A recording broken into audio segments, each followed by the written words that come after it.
Okay, let's go ahead and call the meeting to order. It's 7:02, Tuesday, December 17th. This is the Bicycle and Pedestrian Advisory Commission meeting. Could we have a roll call? Bill Brown. Here. Annie Adams. Here. Leonardo Kovis. Kara Dudek. Cynthia Hoyle. I'm present. Audrey Ishii. Susan Jones. Here. Jeff Marino. Shannon Baranek. Here. Nancy Westcott. Here. Morgan White. Here. We have a quorum. You have a quorum, thanks. Are there any additions to the agenda? If not, could I have a motion for approval? I move to approve the agenda. Is there a second? A second. Moved by Sue, seconded by Morgan. Any other discussion on that? All in favor, say aye. Aye. The agenda's, any opposed? That motion carries. The agenda's approved. How about approval of minutes from November? Everybody get a chance to look at those? I move to approve those minutes. Okay, moved by Morgan. Is there a second? Second. That was Annie? Oh. Shannon, okay. Yeah.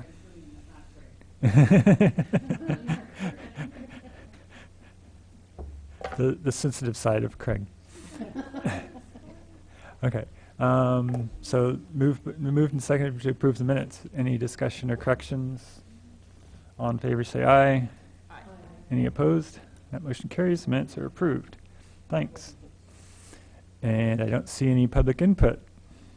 Kind of surprised, but it's the weather.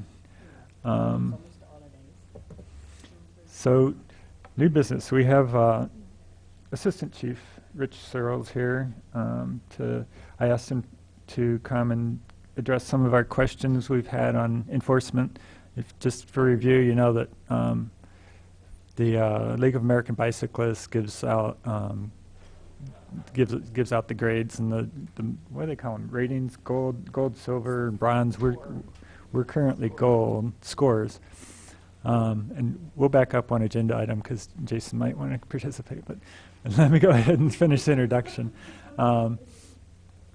So part of that is based on what they call the 5 E's. That's education, enforcement, encouragement, evaluation, and engineering. and engineering. Oh yeah, that one. So those are all things that go into the grades and to improve bicycling, and the same thing basically applies to pedestrian infrastructure and pedestrian activities. So as part of the enforcement, we've been talking a lot about the accidents and traffic issues, and that's really been a big focus this year. So I asked Rich, I sent him kind of some sample questions so he kind of knew a little bit about what to expect from us, but I would want to leave it kind of open, and I didn't distribute his answers. He answered quite a few by email because I figured if I distributed them, everybody would want to talk about them, and then we'd get into trouble with Open Meetings Act and stuff like that. So let's just do it here and ask any questions that you have. But first, let's back up to public input for just a second because we had a member of the public come in. Jason, would you, is there anyone from the public who would like to speak tonight? Thanks, Bill. Yeah, I will. One sec. I have pictures and such. Okay, so You should I introduce will. yourself. I will. Okay. Sorry, one sec. So I'm Jason Rock, an Urbana resident, etc.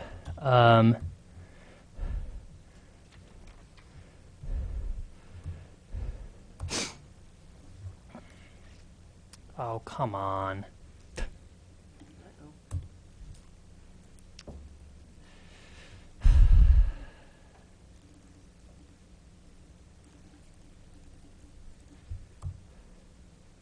There we go.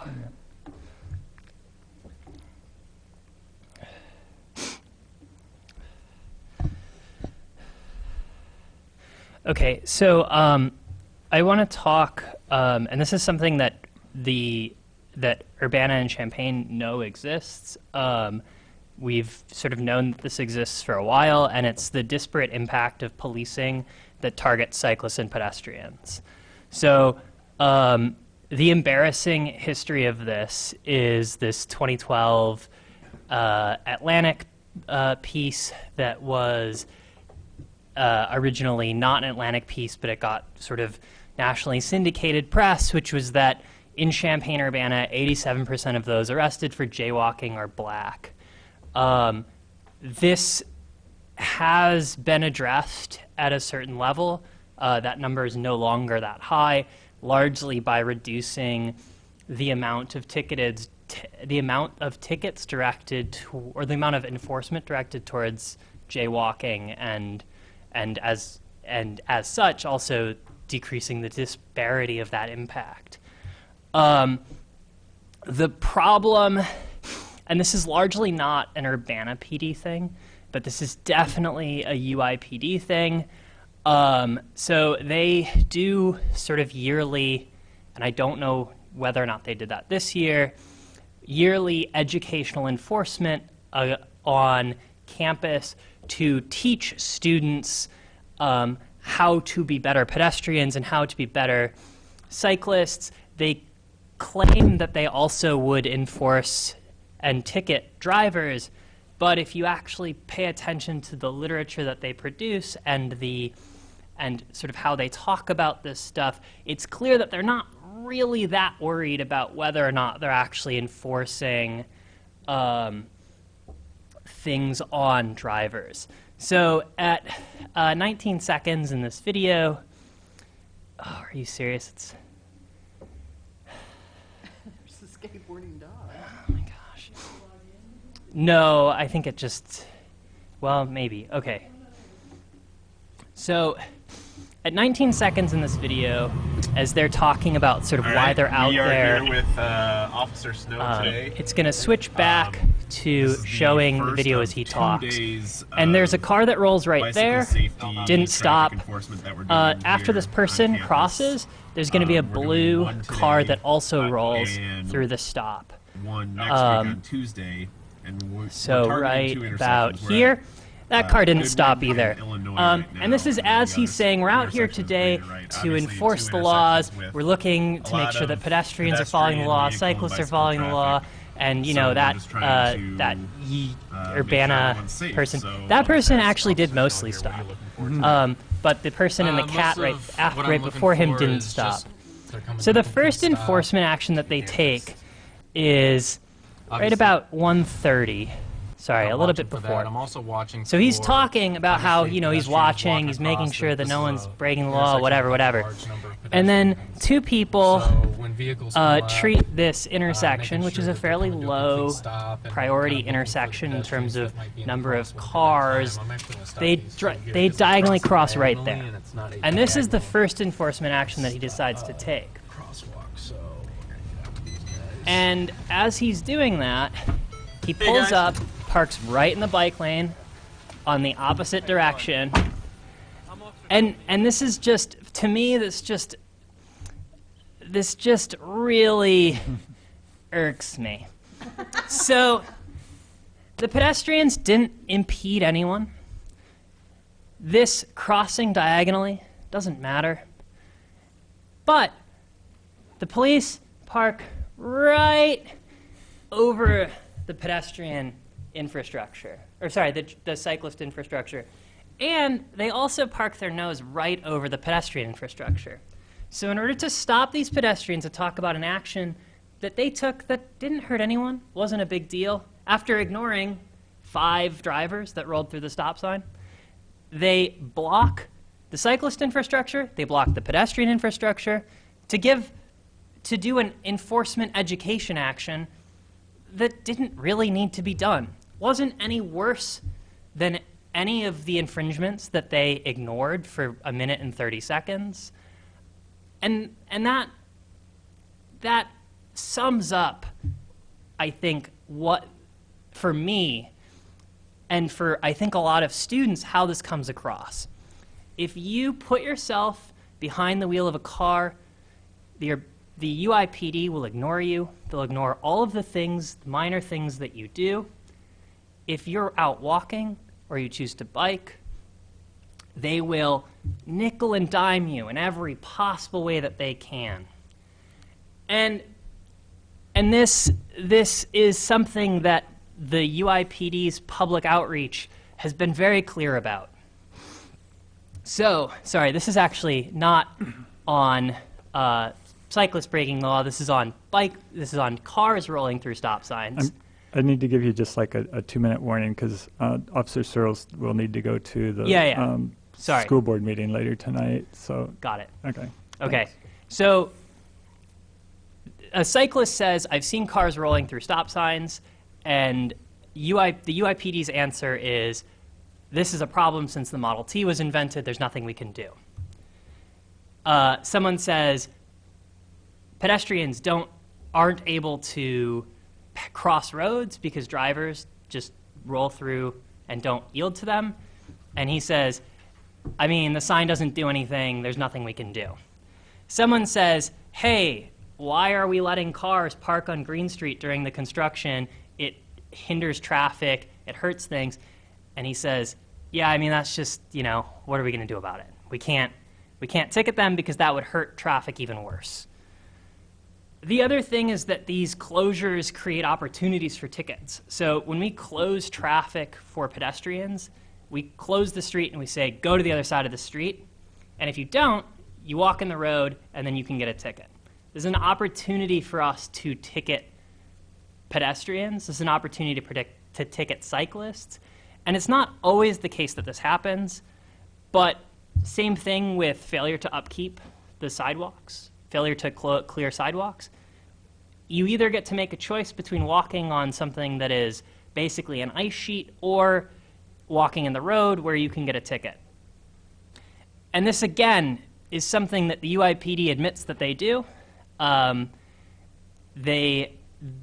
When Facilities and Services closed a road for construction, I asked, how does this square with UIPD ticketing pedestrians?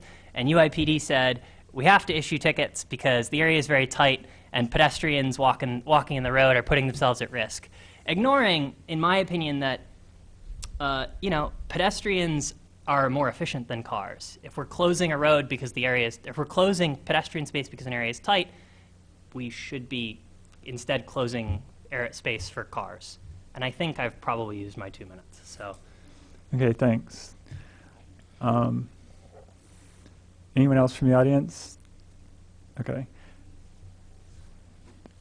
So just to touch on that, it would be interesting to get statistics from university. I know Urbana's statistics don't show very many tickets for bicyclists. I haven't looked at pedestrians in a while, but the tickets for bicyclists tend to be focused kind of during New Student Week on one intersection. I think the intersection that Jason was showing, actually. So I actually have, later in that, so I pulled out the data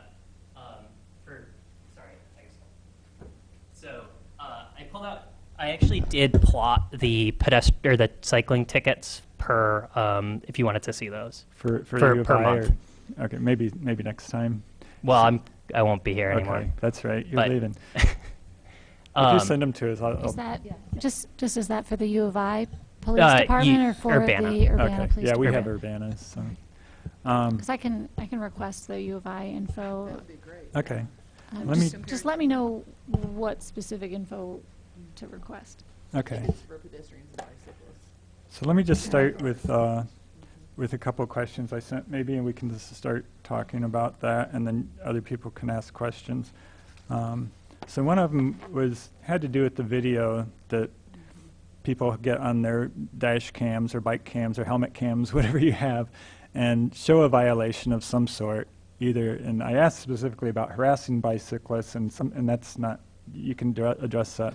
But also, I know there was one that was sent to council. I don't know if they sent it to the committee a couple weeks ago. There was a dash cam inside a car that actually showed a car to its left stopped at they were both stopped at the stoplight. This car to the left tried to tried to run this light a couple times if there was traffic coming. This was at Cunningham, and then finally got a break and ran the light. Did you see that one? They sent it to the police desk. So Yeah. things like that. Yeah, they sent that What to can the you do traffic about commissioner. that? Can you follow up on those when somebody submits those? Or? So the short answer is yes, we can follow up on it. The long answer is this. In order for me to issue a citation, I have to be able to prove who was the driver.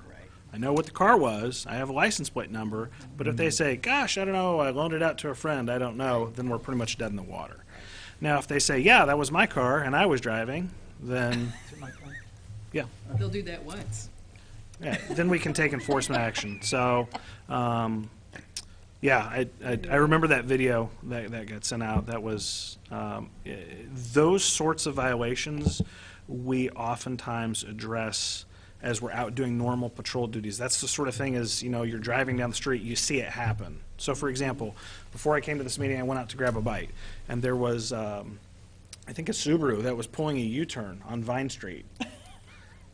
Because there's a little cutout there for the fire department to cross through, and they were doing a U-turn right there. Well, U-turns in and of themselves aren't illegal unless you do them within 500 feet of oncoming traffic, and they did it right in front of an oncoming car. So that's typically when we see violations, when we're out doing normal patrol duty. So that's where we address most of those sorts of things. If you get a video that clearly shows a license plate and a violation, even if you can't see the driver, will you find out who it is and give them a call and just say, look, we have a video of this? And It really depends on what's going on. Okay. So if we get in how timely the reporting is. So we have a certain amount of time in order to issue a citation. If I get this video a year from now, we're not going to follow up on it. Right? If I get a video and it was from 20 minutes ago and they say, hey, this guy just ran the light, just wanted to let you know, yeah, that's something that we could try to investigate. So the more timely the reporting is, the more apt we are to follow up on it. So yeah, we can definitely look at those things. But there's a number of factors, call load, what's going on. If we've just had an armed robbery or a murder, obviously that's not going to, the traffic violation's not going to take priority. If it's a cold and snowy wintry night and we're just, doing our thing, then yeah. So it really just depends on kind of what's going on. Okay. Can I ask Cynthia, go a ahead. follow-up question? Because I do report, even though I don't have a video, I will report if people have harassed me or done other things. And I know you all can't issue a citation, but my past experience has said that you often will call them and say, hey, we had a report about blah, blah, blah, and just that conversation with them often helps improve behavior. Yeah, I completely agree. So in sort of preparing some of your questions, I did a little bit of research about the passing too close issue, and I think I even made commentary in there that I don't think the law is very well written. It says within 3 feet. Well, that's a hard number. I have to be able to prove in order to get a prosecution. If they're at 3 foot 1 inch, then they're not in violation, right? So I have to be, because that law was crafted that particular way. There's certain things that we have to, certain hurdles we have to get over. But like you're talking about, if there's some sort of harassing activity, there's different ways we can skin that cat. And if someone's just being a jerk, then sometimes the conversation is, hey, we gotta call that you're harassing this person for no good reason. Well, they were on a bike and they were taking up too much room. Okay, well, that doesn't mean you should be a jerk. Please stop. It's not legal to harass the Yeah. cyclist. So. Anybody want to jump in with one? I'll keep asking if you don't. I have a question. The route I tend to take into work is Illinois and Lincoln, and every day, even walking this evening home, cars run that red light. I understand it's bad street design, even like the video we just watched there. That should not be a four-way stop. That should be a roundabout, the one where the police officer is watching people take turns and move around. That should be a roundabout. I get that. But on Lincoln Avenue, there's something about the way that street's currently designed that people are constantly blowing the red light there, like Illinois and Lincoln? every day. And I sent an email. I don't know if it was you, but someone had a really nice response. I It was bothering me, and I finally wrote an email when there were 20 school children standing on the corner, and one car blew the red, the other car stopped in the middle of the crosswalk, and the teacher very wisely said, the teacher was standing on the road because it's a very thin intersection, the sidewalk's very small. It's old infrastructure, it's old design. We would never design a street like this today, but the teacher just very wisely said, we're just going to have to wait. It's a 1.5-minute wait. Every cycle's a 1.5 minutes. I usually, when I get to that intersection, I kickstand my bike. I dismount my bike. I just patiently wait. And I also have learned to do that because the cars are always running the red.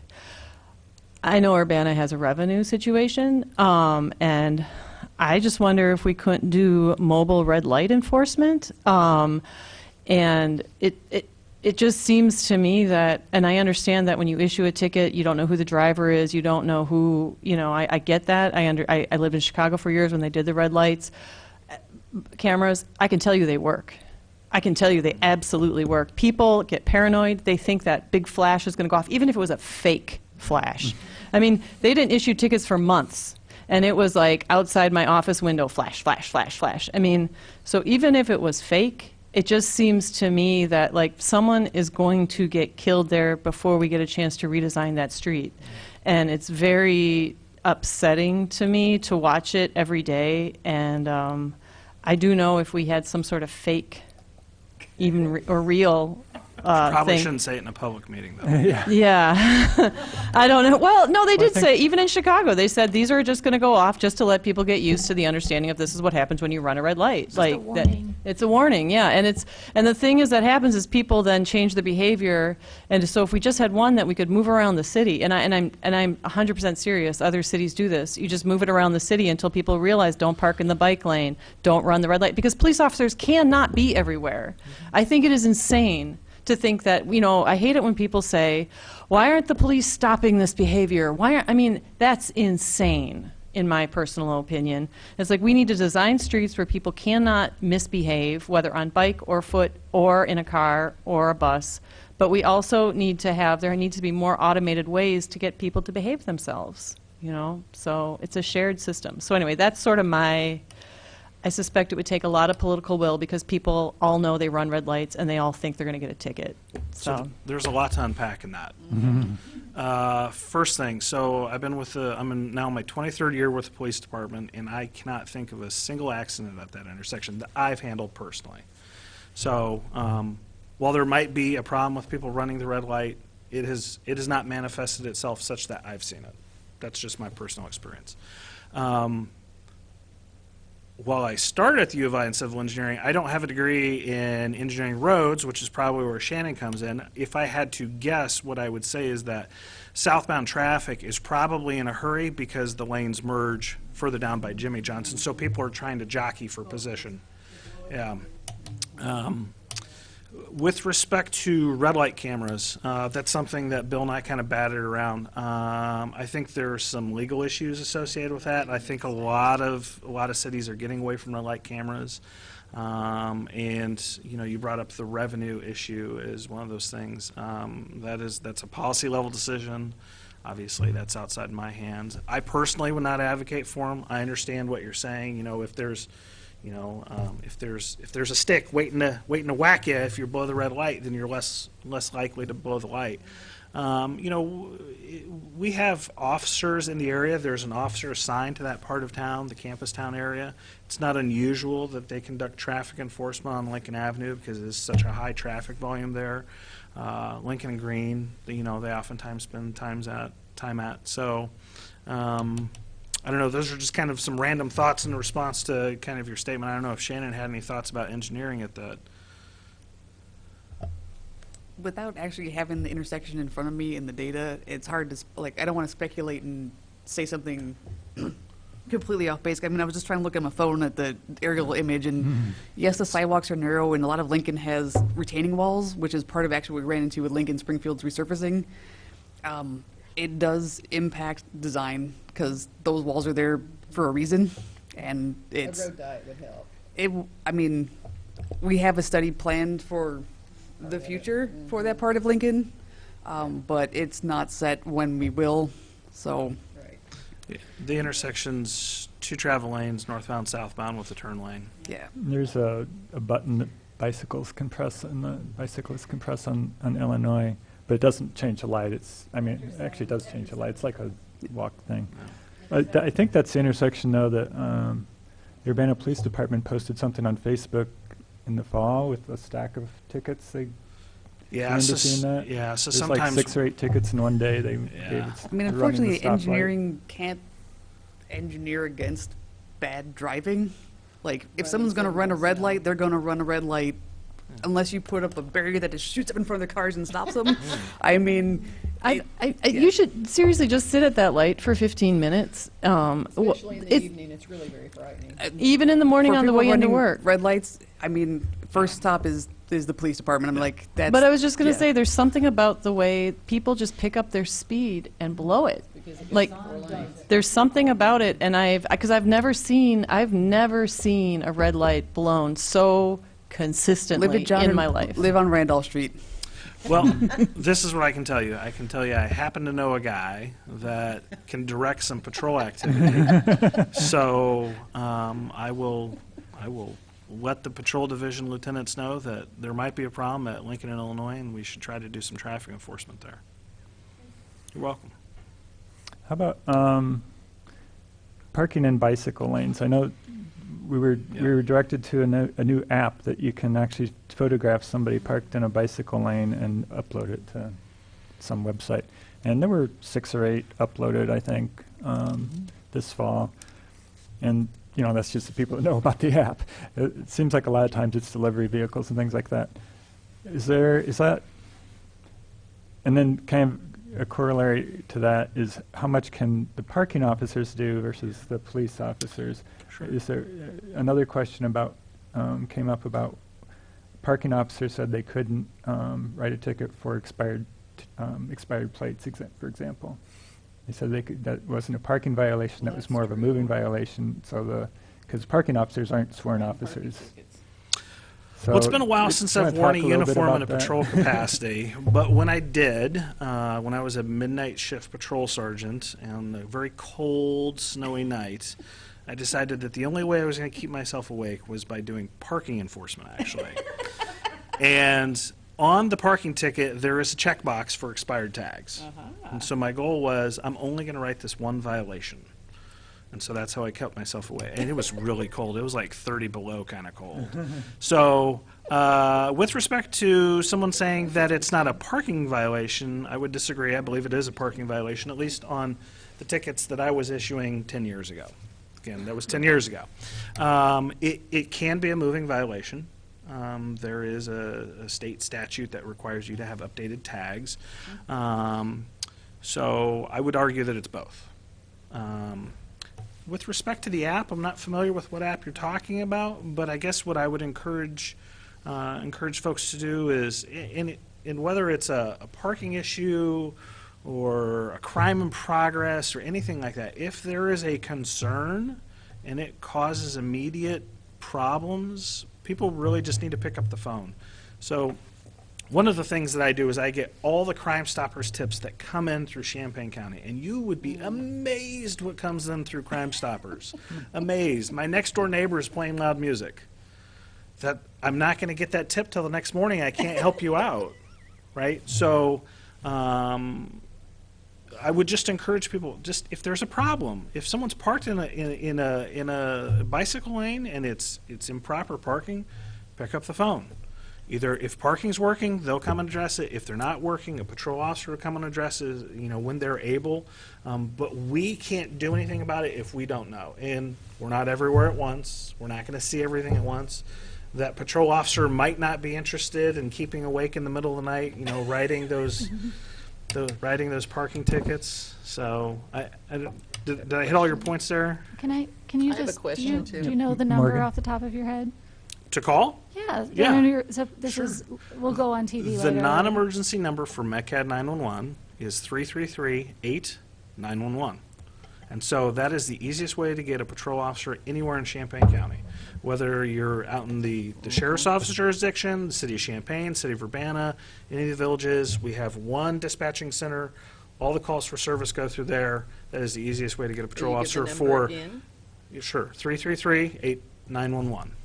And so if someone just mugged you, you can call that number. If there's a parking problem, you can call that number. If you need to report a theft, you can call that number. Or a dog out. Sure. That's when I've used it. Yeah, You know, anytime. Anytime. And if it's truly an emergency, obviously 911. So, I asked this question 2 or 3 months ago, and Craig was going to follow up, but he has moved on. You scared them. I apparently did. There was a delivery truck parked in the bike lane on Main Street between Race and Broadway. So I stopped. The guy came out and I said, "Did you know that the center lane here was designed to be a loading zone for you so that you don't have to park and block the bike lane?" And he said, "No, I didn't know that because they give me a parking ticket if I stop my truck there." And I said, "Is that true?" Because when we were doing the design for that, we had a huge discussion about having that center turn lane specifically for vehicles that need to load and unload. The bars down there have beer trucks that unload a lot every day. Yeah. And so I wanted to ask you about that. I suppose the first thing I'd say is I'm not sure that I knew that. I would actually argue that would be probably unsafe for the guy delivering the beer. I would sure hate to get him squished in a traffic accident. So if you had to ask me my preference, I would prefer that he park as far over as possible. I understand the difficulty that causes for bicyclists, but trying to unload beer off a truck in the middle of Main Street, So we have that same design on a number of streets on campus as well at the university. Yeah. I think this probably is something we need to resolve as a community because, as we look at doing more and more road diets, which are much better for everyone in the center of town at least, that's kind of the direction we're heading. And so, if there's a policy hurdle we need to clarify. Yeah. So a trained delivery driver who is responsible for unloading materials and then using the appropriate crossing technique, is they're safer there than having because our bike lanes are designed for kind of new cyclists, not lifetime, year-long cyclists necessarily. So you have a lot of people who are using a bicycle lane and expecting it to be perfectly clear. Sure. And they don't have the experience of how to merge into traffic, what to do when there's a car there. They might try to go between the car and the parked vehicles or the truck and the park. So there's a lot of Safety issues. I think this is something that we just need to I think work through. the thing that isn't always clear is the delivery driver should face the direction so that he doesn't he doesn't have the truck between him and traffic. So if he's going to the place on the right, then he needs to be, you know what I mean? So that the traffic he has to cross should be coming from behind where they see him unloading the truck, not from the front of the truck. And I hear everything you're saying, and the only thing that I would sort of counter with is, even if the delivery driver's right, if he gets hit, it's still a problem, and it still can be fatal. And so one of the ways that you prevent things is don't put them in that position to begin with. I'm not an engineer.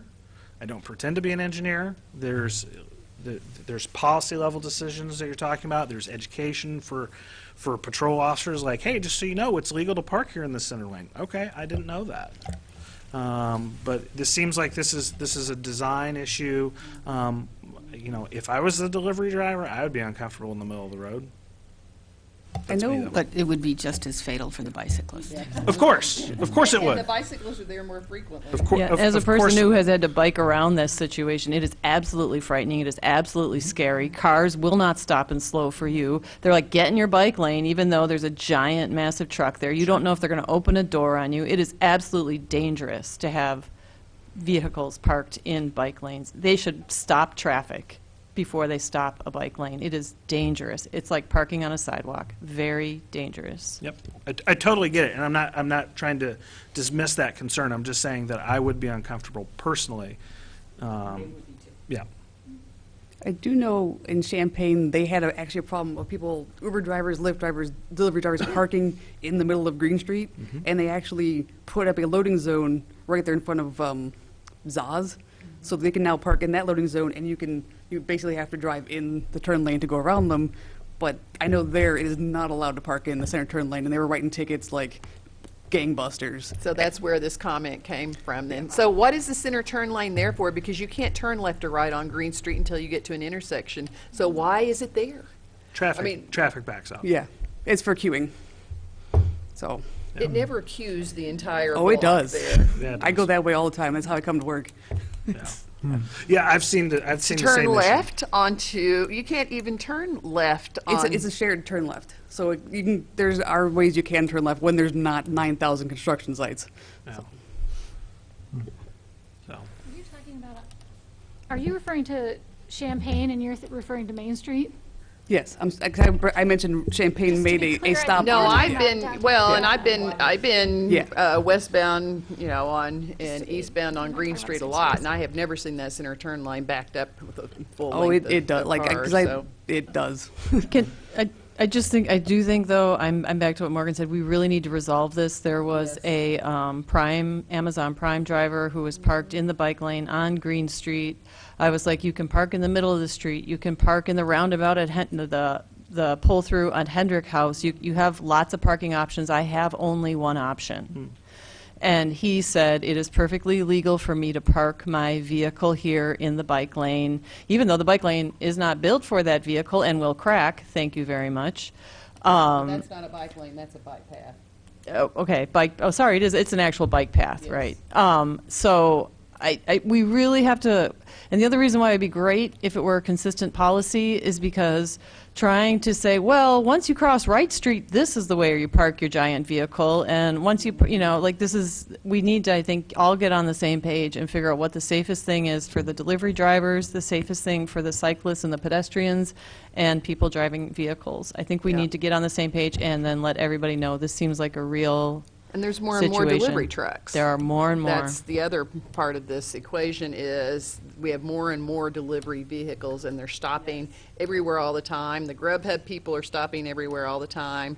And we can't just say the bicyclists and pedestrians have to navigate their way around them. It's not safe for them to do that. Another question on, I know we have the bicycle diversion program where a bicyclist that gets a ticket can avoid having to pay for the ticket if they go online and take the bikesafetyquiz.com quiz. And there's good quizzes for cyclists, drivers, and I think there's a third one, isn't there? There are children. There are truck drivers. There's one Truck for truck drivers. drivers now. There's one for driver's ed. And then there's one for kids also.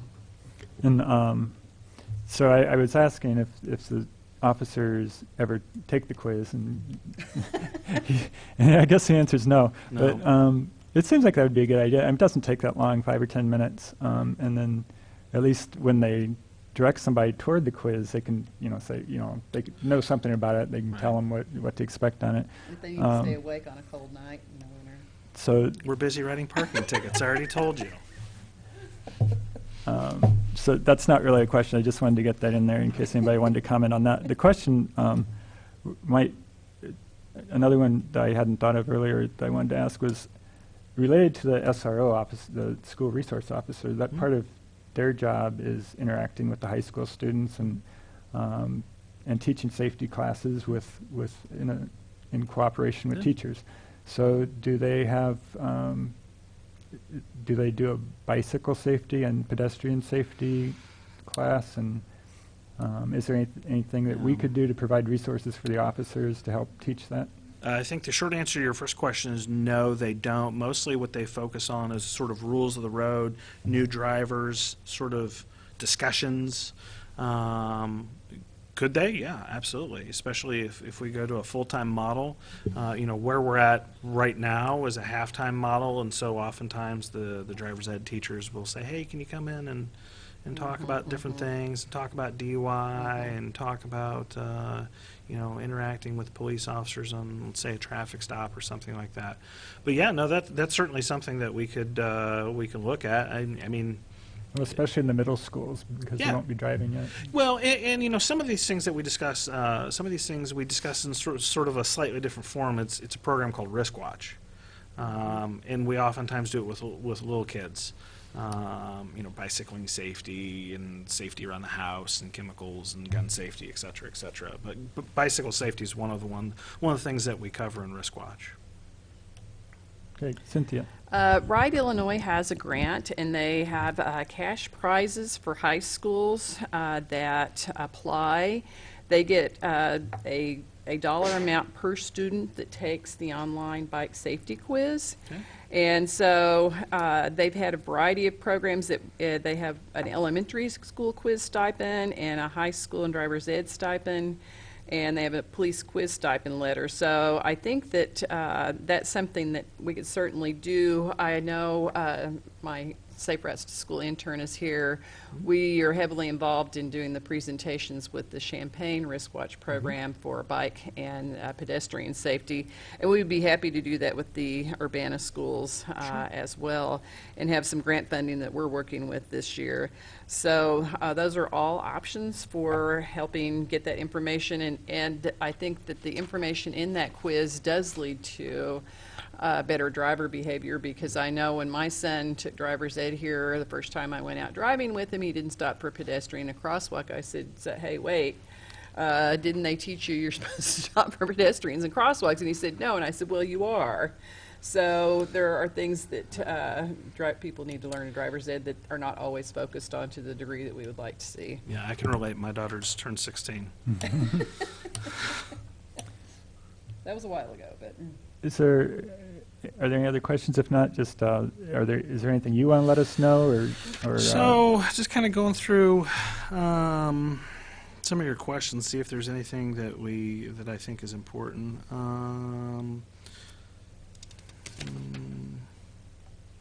So I think one of the things that I think is probably important was the question you posed about tickets in pedestrian versus vehicle accidents, or bicyclists versus vehicle accidents.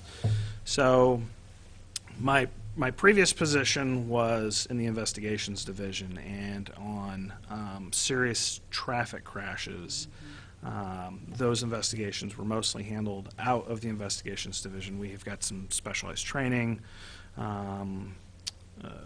I've spent a month at Northwestern. We've done some specialized classes involving pedestrian and bicycle accidents, and the investigations lieutenant now is a guy named Dave Smizer. He was sort of one of our first people to go get specialized training in pedestrian accidents, and there's some different dynamics involved in investigation techniques. And sort of the question that you posed to me is, well, it seems like we've had some of these accidents and there's not been citations issued. So I think it's important that I maybe publicly address that. So in the last couple that we've had, I was involved in all those investigations in some form or fashion. And I had taken the personal opinion of, if the pedestrian or the bicyclist was at fault and they were critically injured, I was not going to issue them a citation. And the way I explained it was, I was not going to add insult to injury. So I can think of a couple where we did not issue a citation, and that was sort of the rationale for it. You know, I remember a young lady was hit on Lincoln, and she had some pretty serious injuries. We were pretty concerned about how she was going to do, sort of from a long-term perspective. And they said, well, why aren't you going to issue a citation? Well, because she's looking at bigger concerns. She's looking at life-altering medical conditions. I'm not going to, I don't care about the citation. It doesn't matter, right? So I just kind of wanted to get that out there. The only exception to that was, and I can't talk about it a ton because it's still a pending case, was the fatal crash at Main and Vine. In that particular case, we did issue a citation to the driver of the vehicle. Like I said, that case is still pending. I can't get into the nuts and bolts of it. I actually just checked it a couple days ago because I knew this meeting was coming up.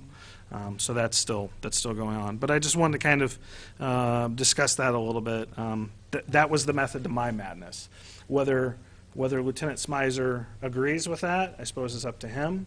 There's nothing that statutorily precludes me from issuing a citation. That was just a personal stance that I took. Right or wrong. Okay, thanks. You're also the representative on the Traffic Commission, right? I am. And who's the engineering representative? Okay, well, we have a majority of the quorum here. We do. There's only 3 people on that commission. That's right. So you can't discuss business? That's right. So, but this is a public meeting. But yeah, some of this might end up going to Traffic Commission, the loading zone things and stuff like that. That's something that traffic might be able to address. And I wanted, Yeah, Cynthia. I think one of the big problems with pedestrian and bike crashes is that often the victims of those crashes can't tell you what happened because of the injuries or the fatality. Whereas in a car crash, people are more likely to survive and be able to tell you what happened. And so it would be really helpful for us if we had cameras at intersections. Is that primarily an issue of cost that we don't have those kinds of things at high-cross intersections, or is it not legally allowed in Illinois? Do you know? I'd say there's, again, a couple layers there. I'd say number one, that's cost. That would be very expensive to, I have no idea what it would cost per intersection, but it'd be a lot, and we have a lot of intersections. Well, I was just thinking the really high crash ones. Sure. There's a policy level implication here because there's probably some privacy concerns as well. I know that the city of Champaign wrestled with surveillance cameras. They have I like cameras, but I do I too. investigate crime, so, I well, at least I figured used out. to in a former life. I like cameras because they're helpful, because I can go back and I can see things like traffic crashes or the armed robbery that happened at the bank across the street. Which is why MTD is called on regularly to Oh, provide yeah. video, because they are moving traffic cameras. Yep. And they've been critical, absolutely critical, in some of the most heinous crimes in the community. Yeah, and the university keeps adding additional traffic, or not traffic cameras, but cameras for safety. Yeah, they're in the thousands. I don't Yeah. remember how many thousands. But also I have a had really heard good- it wasn't allowed, and then I thought, but then why does Chicago have the? The red light cameras, I don't I don't just think don't the red know what light the rule cameras- is Chicago- there. I think that Chicago they were even has only blue enabled in the boxes. Chicago area under state legislation, was my understanding. I mean, Chicago has blue boxes, so you know you're in an area where the cameras, and they're cameras. As a person who usually is on a bike or who is usually walking, I as well appreciate the cameras because it really does show the flagrant violations that vehicle drivers frequently take. I mean, it will show cyclists as well, and pedestrians, running across a light, or like I almost did the other day at Lincoln in Illinois because it wouldn't change. I didn't realize I had to push the button. But I actually like those. I like those cameras. Okay, I know you have to get going.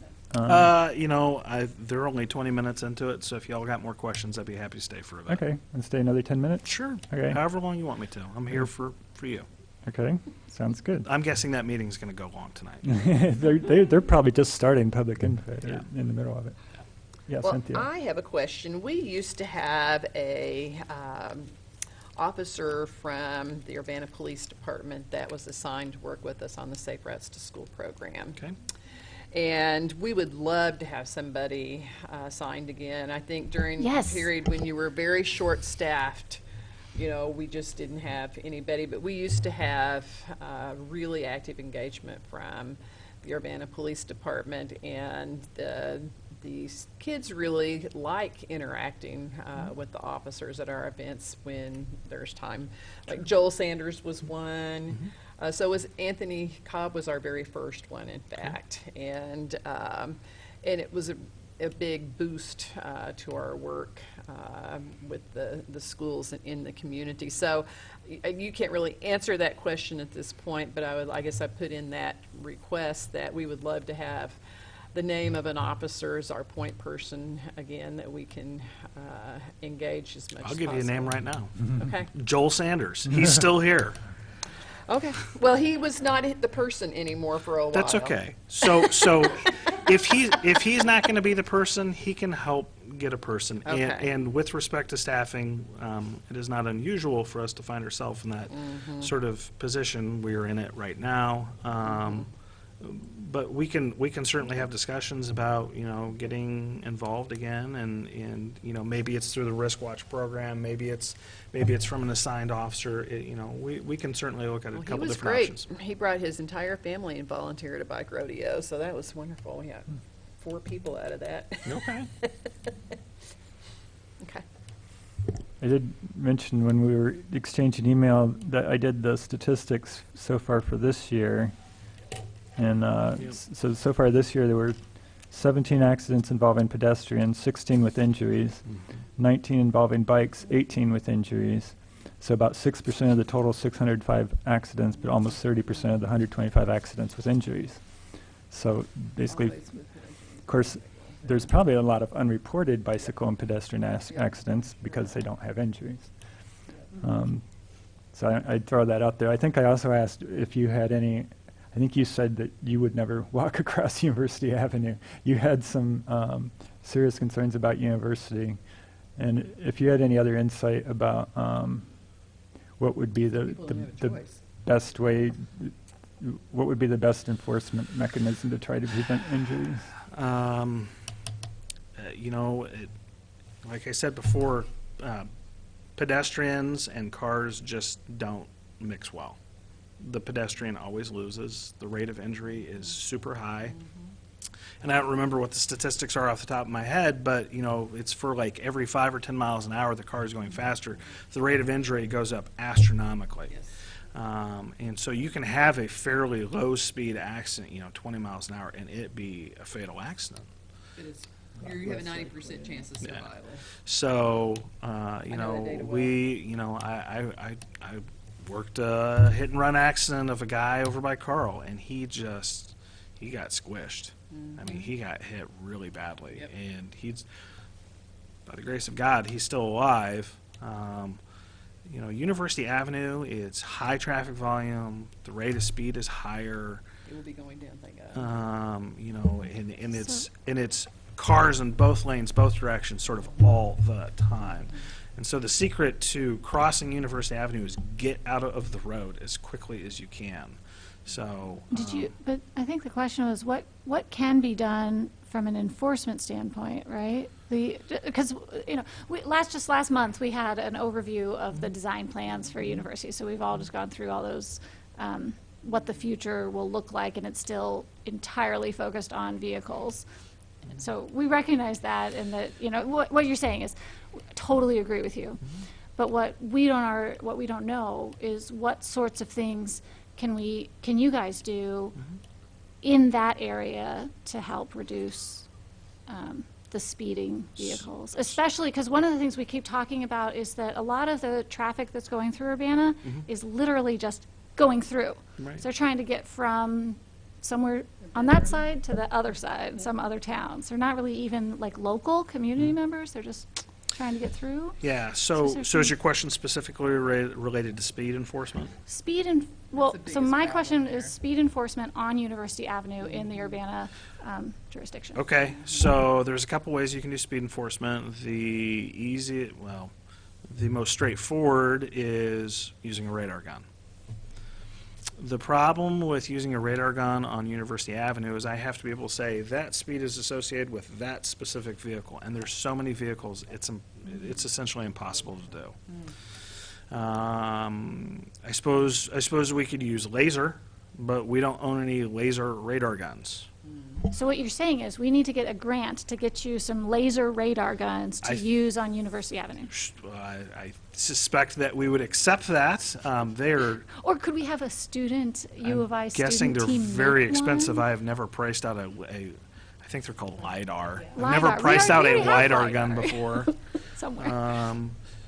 That would be helpful in enforcement. The other way that you can do speed enforcement is through what's called pacing, which is basically you're driving the same speed as them. It's not unusual on interstates and things like that, where you sort of sneak up behind somebody and pace them. So is it something that has been done on University?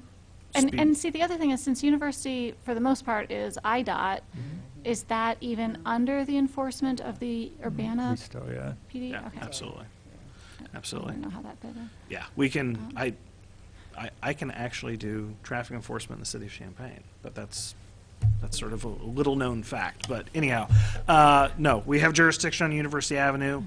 Radar enforcement would be difficult on University Avenue because of the volume of vehicles. Now, if there's just a couple cars there, then yeah, we can do it. You know, I suppose we could look at something like a laser or a LiDAR gun or something like that. I have no idea how expensive they are. I suspect they're very expensive. That's what the state police use when they, sit tucked away and they're looking through that little thing. That's what they're doing, is they're shooting a laser at you. And are there any other options? Like we had, when you For have speed? a sign that says what the speed is that, Yeah, so that'd probably be 'Cause then more you know exactly where effective. it That is. would probably be more effective than us trying to sort of manipulate our enforcement capabilities in order to do speed enforcement on I wonder University. if you could have a sign like 100 yards after the stoplight saying, "You just blew that stoplight." Sure. Something If there's flashes. some way to Yeah, that's right. something. All right. take a So, picture. speed enforcement on University Avenue would be tough. It would be. It would be tough. There's other sort of, reckless driving sort of behavior, and we do what's called STEP, Selective Traffic Enforcement Program. We do step details in that area. Oftentimes it's for things like cell phones, seat belts, things like that. And that's important too. Yep. At the last meeting, we talked about how on University Avenue, they're proposing to put in flashing yellow lights. Left turn. Yellow left turn lights. Any input on that, or Well, it doesn't matter. what do you possibly think of that?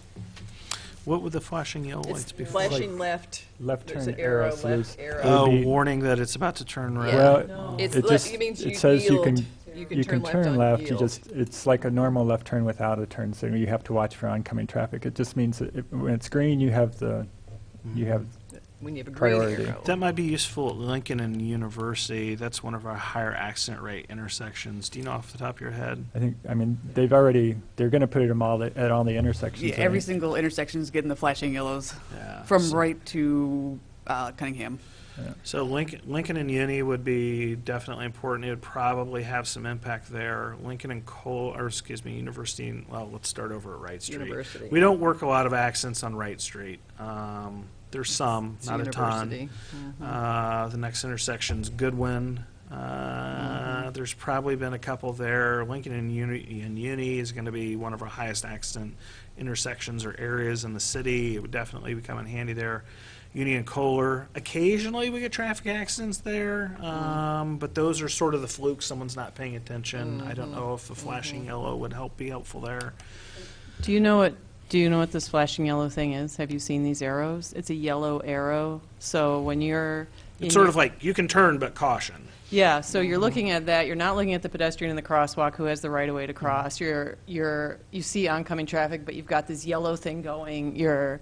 I personally have used them and have made mistakes, and I find them to be frightening and dangerous, and they're ridiculously expensive too. We don't have money for bike lanes, but we have $20,000 per light for these. IDOT has $20,000 per yeah. light for those. We're just covering the street lights, not the stoplights. What- Is there any way that there could be some education about these lights? Don't have to be, yeah. For the entirety of Champaign-Urbana? Well, at least Urbana. Well, I would think IDOT would be responsible for that. It's their infrastructure. I sure don't know how you would They skin run that ads, cat. Send out Yeah. PSAs. Well, Yeah, here- You'd have to do PSAs. something like that. This commission is very interested in passing something called Vision Zero. So that would be zero traffic accidents, whether you're driving a car or biking or walking. And something that has concerned me greatly, I know when the highway speeds went up, they said this many more people in Illinois are going to die because we've raised the speeds on the highways. We've seen our state patrol get killed because people are driving recklessly and ignoring speeds. And you cannot control your vehicle at these increased speeds, and that's exactly what we see anytime we get above 20, 25, 30, 35, 40, 50, anything. And even as a cyclist, I know this. The faster I go on my bike, once I'm going 30, I cannot control my bike as well. So it is the same with a vehicle. I get very upset when I see police officers out in the middle of busy intersections because cars have driven recklessly, and now people have to clean up their mess. And so I do know that there are ways. Other cities have done this, and it's Vision Zero, and it is redesigning our streets, and it's redesigning the way people think and move around cities. So I just want you and other police officers to know that I personally can only imagine what it's like to have to be at these accidents and to have to see a pedestrian squished, to have to see. I was biking on the Kickapoo Rail Trail. I saw a vehicle was following another vehicle too closely. There were 7 people strewn all over the side of the road. I cannot imagine what it's like, and I am just incredibly disappointed that our country has decided that it's okay, and this just happens, and people just drive that way, and we're just going to create safer and safer vehicles so cars can flip over and people can pop out of them okay. So I just really hope that the city of Urbana can pass this Vision Zero, and we can start really seriously looking at how we design our streets. And I know what's happening on University Avenue isn't going to be 100% of what we want, but I'm hoping we can just get better about this, because it's just not necessary. It's absolutely unnecessary, and I really feel our officers should be spending their time on other things and not policing vehicle drivers that should just know better. That's all. It's having cleaned up a few of those things, it's not fun. Well, and I just wanted to say that I have found the Urbana police officers to be very well informed, to do excellent enforcement on bike and pedestrian issues. I had a driver call 911 and complain I was blocking the road on my bicycle one night, and the officers had a little chat with him. And I really, really appreciate that, and I always feel comfortable in Urbana asking the police for help, and I don't feel that way everywhere. So I want to say thank you for having your officers well-trained and responding professionally, and I appreciate the work you're doing. I know you don't hear that from all of the community. We do not. And so I wanted to thank you for coming here tonight, because I appreciate the work that you do, and I hope we can keep working together to reduce how many people are killed and injured on our roadways with a variety of efforts and programs on our part. Thank you. That's very kind. There's a lot of really special men and women that work for the Urbana Police Department. We don't always get it right, but we certainly try to always get it right. So we're human, we make mistakes, but we do the best we can. And like I said, we've got some pretty special people that work here at this police department. I will say that ride along I did, I rode along with Officer Robinson probably 5 or 6 years ago. The one stop we made was a cyclist without a back light. It was on Philo Road. It was a dangerous, he should have had a light. And she stopped and talked to him, gave him a warning. And then we were answering other calls in other neighborhoods, and there were a lot of cyclists going around without lights and going through stop lines. She didn't bother him, so it's not like she was hassling a cyclist because they were breaking the law. She saw a dangerous situation and wanted to do some education, and I think it was pretty reasonable action. We have some extra lights, too, that we could give to your officers if that were helpful to have on patrol, to give to cyclists that are stopped without lights. Yeah, that's a very interesting idea. It's sort of along the line of the Fix-It ticket program that we've got going. If we've got a box of them or something down there and everybody sort of throw one in their bag, hey, here's a light. Well, thanks a lot. I know some cities with bicycle pedestrian advisory commissions have a police officer on the commission. I know some of our other commissions have officers, but if you, but it's not part of our bylaws to have an officer. But if you wouldn't mind coming once or twice a year, or having somebody come, it would be a big help. Yeah, you guys can have me whenever you like, and I'd be happy to answer whatever questions you've got. I'm not going to pretend to have all the answers, but I can certainly find out. Great. Or I'll just point to Shannon and say, she's got all the answers. All right, thanks a lot. Okay. All right, y'all have a good night. Thanks. Okay, next is Kickapoo Trail Land Use and Design Plan. Do you want to introduce Sure. So I taught a class this semester, land use planning class. It's a workshop, actually. You're supposed to do a project. And so the project I chose was a land use plan for the proposed extension of the Kickapoo Rail Trail to Urbana up to Lincoln Avenue. And so I had 11 students, and they created a plan with some proposals for how to both address the land use and design guidelines that will help the development along the trail to both enhance the trail and benefit the city to the greatest degree possible. I had 3 groups of students, and this is finals week. A lot of the students have already gone home.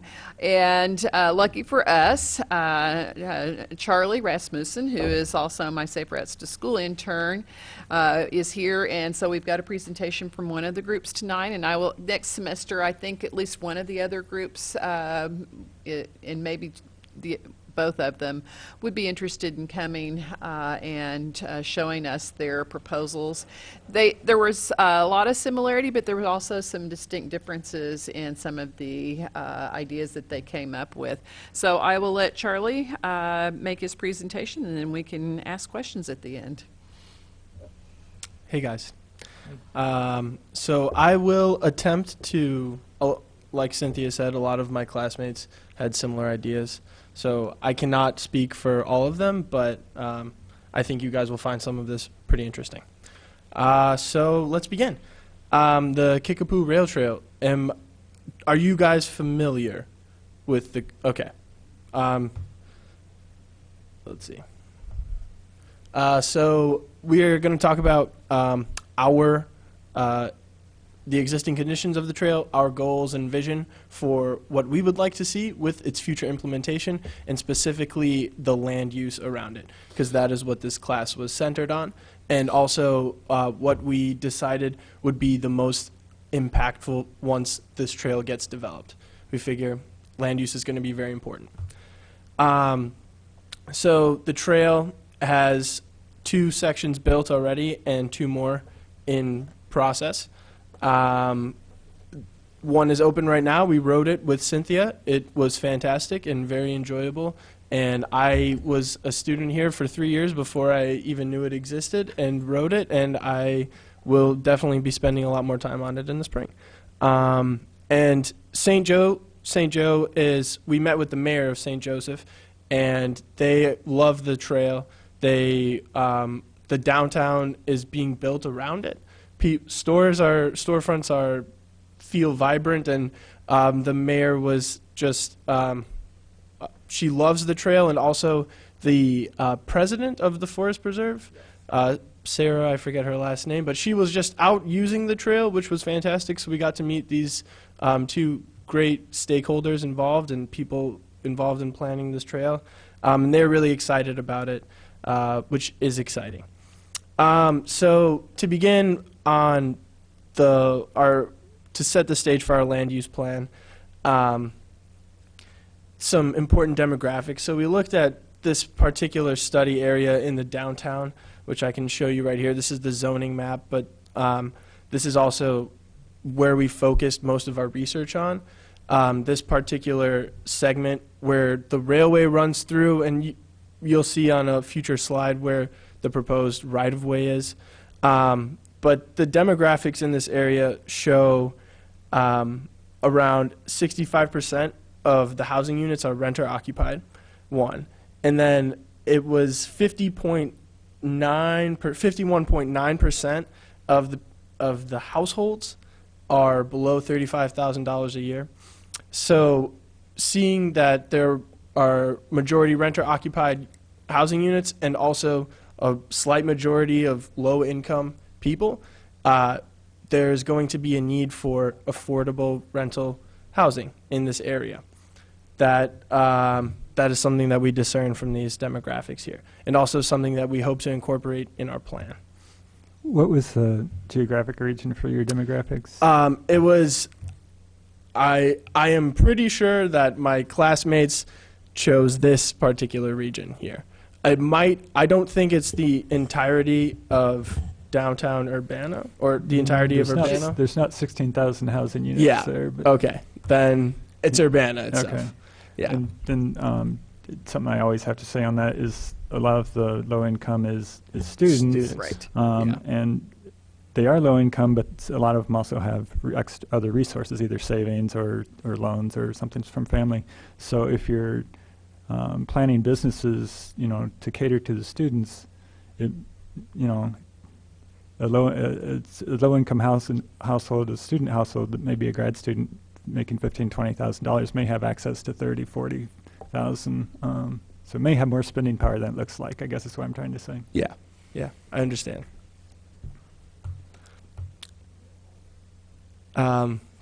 So here we have a land use map that Lily made of the current land uses in the study area. And it's, if you can read it, there's a big section that is tax exempt, and a lot of these are city properties as well as Carle Hospital. The facilities of Carle Hospital are tax exempt, and a lot of the land uses to the west are single family or two-family households. And then within the downtown region, we have a lot of commercial land uses. And what this map doesn't show is how much of this land use is occupied by parking, which is an important factor that will be mentioned in our plan. Also, here's a map of the entirety of the proposed Kickapoo Rail Trail right-of-way that the Regional Plan Commission created. And as you can see, a lot of the land use is commercial. There's also a significant portion that's institutional, which they may classify similarly to tax exempt, although I don't know if those are exactly the same. As well as some industrial land uses as well. So to begin our land use plan, we took a look at the existing conditions and facilities of the streets, and we also did a complete streets audit of Broadway and Race Street between Main and University. And we found both Broadway and Race to be functional streets, and they accommodated cars very well. And both of them had sidewalks, and Race Street has a bike lane. Broadway, excuse me. And however, we discerned that both of these streets could certainly accommodate both cyclists and pedestrians better. There, for example, on Broadway, the bike lane ends, and there is only a sign to tell you that the bike lane ends, and you must face University some way, shape, or form. So as our plan unfolds, we would like to see improved facilities for cyclists and pedestrians to accommodate the Kickapoo Rail Trail. Furthermore, we took a look at some of the average daily traffic on these main streets surrounding our study area, and they see a lot of traffic, a lot of cars travel in and around downtown and around the Kickapoo Rail Trail. Also importantly, Kohler, Busey, Orchard, and Central streets within the East Urbana neighborhood are definitely going to be important for connections to the trail and users, though they have low average daily traffic counts and also provide points of entry. Furthermore, the Kickapoo Rail Trail will connect Weaver Park and Leo Park, although Crystal Lake will be a University Avenue away from the Kickapoo Rail Trail. Although it's ideal that the Kickapoo Rail Trail would connect these green spaces throughout Urbana. Economic development in terms of, so what we would like to see is a mixed-use corridor along the Kickapoo Rail Trail, and these economic development incentives and business grants would help to facilitate future businesses to locate along the trail. In many trail towns, we see that the trail itself will, and people using the trail will often boost the price of real estate along the trail, housing prices, and so the trail itself is to an extent some incentive.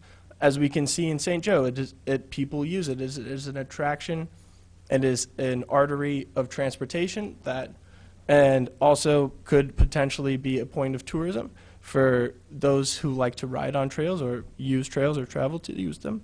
And so some of the specific grants here are for redevelopment incentives. So we see in Urbana that a lot of new business ideas are using the existing infrastructure, existing buildings, and repurposing them. And that is something that would certainly be continued upon the completion of the Kickapoo Rail Trail, and we would like to incentivize we would like to reuse buildings that are possible to be reused. However, as you'll see, we have a few redevelopment recommendations. So the overall vision for the Kickapoo Rail Trail is we want it to be accessible to the residents. We want to diversify the mix of land uses surrounding the trail, and we want to enhance commerce in downtown. We want to bring people into downtown Urbana, and changing the land use is going to help get people off of the trail and into downtown. Because right now, the railway is disconnected by inadequate cycling infrastructure and lack of signage. If you were riding down the Kickapoo Rail Trail and you had never been in Urbana, there's a chance you might not know that you're going through downtown Urbana. And so our plan is aiming to address those things. Furthermore, we would like to see an increase in residential development along the trail. We want people to live in Urbana and use the trail that they live by. That would be ideal. We want to see a connection between green spaces, create a commercial and mixed-use corridor, ultimately, and as well as help to enhance the character of downtown Urbana, which is a goal set forth in the 2012 Downtown Urbana Plan. Furthermore, we want to see accessibility to the trail. We want anyone and everyone who wants to use the trail may be able to use it. And we also want to see the environmental impacts of having a trail and alternate modes of transportation besides driving. We want to reap those rewards and positive externalities. So the orange area highlighted is proposed. We are proposing an overlay zone, which ideally sets a criteria for redevelopment and new developments. And we don't want to change the zoning necessarily. However, we would like to set forth more forward-thinking rules on development within this area that is pedestrian-oriented and helps to facilitate a greater variety of land uses within this corridor. And the blue line is the proposed right-of-way, so that's where the trail will actually travel. And it parallels Main Street and University, both of which would benefit the trail greatly with improved cycling and pedestrian infrastructure. Now, I have included this smart code transect in here for a point of reference, although I'm not proposing that our overlay design be based in smart code. However, smart code is a alternative to zoning that it sets guidelines and regulations for new development that are specific to specific to zones. So a specific zone has a specific type of development, while the land use within it can vary. And Urbana is the Kickapoo Rail Trail essentially runs along a transect that travels from a rural zone into a central urban zone. So in a way, we already see this transect, although we don't employ smart code to specify where you can have a special district or a general urban zone, although it follows this general form. And ultimately, our overlay zone would like to comply with the form that we currently have, although improve upon it. So our ideas for design guidance include increases in density, as well as providing amenities. New developments should provide amenities for trail users. We would like to see storefronts coming to the lot line or to the sidewalk. These are urban design ideas that help to facilitate a vibrancy and a walking-oriented feel to an area. Also, let's see, I wrote down some things that aren't in the slide there. Having a consistency in landscaping and material usage to help set a form that we see throughout and along trail and along the development, so you know that you're on the Kickapoo Rail Trail. Also, signage on Main Street and University to let people know that the trail is there, and also if you decide to stray off the trail, that you know how to get back onto it. Also, intersection redesigns at Vine Street and University to help facilitate a more friendly environment for those who are not driving. Let's see. Also, bike parking.